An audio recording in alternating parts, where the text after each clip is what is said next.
Well, here we are at the Gospel of John, chapter 1, verse 11. And it begins, eis ta idia.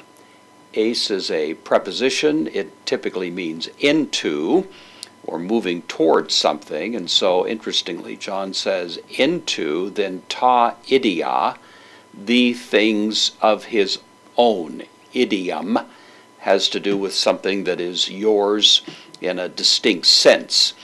And so he came into the own things, or his own things. Eilthin from erkamai, he comes. This is the aorist, so he came. He came into his own things. This is neuter, of course. And then we have a little bit of a subtle distinction here. And hoi idioi, his own people. This is personal now. It becomes the masculine nominative plural.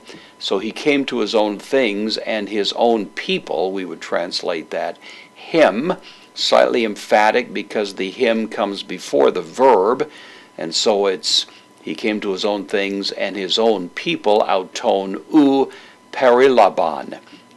This word means to receive, and it implies, it has a little bit of a strengthening character to it, to receive openly, to receive warmly, to receive in some way that would be a little bit more than just receiving something like you might receive a letter in the mail, that kind of thing, to actually receive it on a maybe more personal basis. So he came to his own things, referring back probably to the fact that the Logos was in fact the one through whom all things were made, and so now this one through whom all things were made came to, or into, actually implying the incarnation, into his own things, and yet among those things, those that were personal, his own people, maybe particularly referring to the Jewish nation, but in some ways I think you could extrapolate referring to all of humanity.